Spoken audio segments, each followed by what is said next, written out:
on va tous y arriver.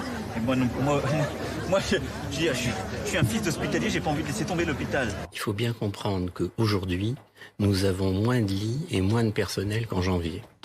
On est dans une situation où depuis le déconfinement, les plans d'économie ont repris dans les hôpitaux. Ils continuent à fermer des lits par-ci, par-là, y compris des lits de réanimation. On est toujours à 5000 lits de réanimation, dont une partie ne sont pas opérationnels faute de personnel, parce que les soignants s'en vont.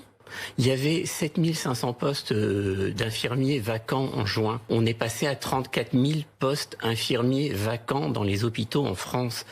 Là, ce qu'il faut comprendre, de toute façon, c'est pas qu'une question de moyens, c'est une question d'organisation. Ça fait 30 ans que tous les exécutifs successifs ont demandé à l'hôpital de se réorganiser et à chaque fois, ça s'est conclu de la même manière.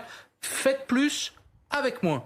À chaque fois, ça a été la même chose. Au nom de la rationalisation, les salaires, ils sont parmi les plus bas d'Europe. Les conditions de travail sont parmi les plus mauvaises en Europe. Comment vous voulez faire en sorte que des infirmières, demain, des jeunes qui ont aujourd'hui 20, 22, 23 ans, se disent « Moi, c'est ça que je veux faire, je veux aller là ».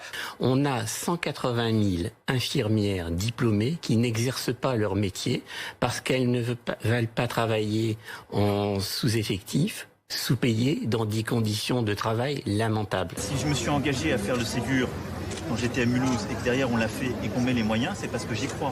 Le Ségur, ça a fait fuir les gens parce qu'on a compris que ces mesures-là, elles vont s'engager pour 10 ans et que pendant 10 ans, rien ne va changer.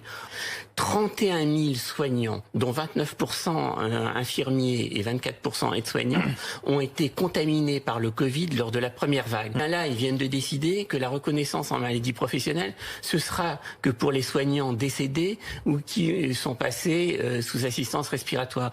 Mais comment on peut être plus immonde? Alors, ça donne pas envie de rester. Mais on n'a plus aucune confiance dans le gouvernement. Ils mentent sans arrêt sur les chiffres de stock de matériel disponible, de respirateurs disponibles, de lits de réanimation. Ils n'ont plus la confiance des soignants.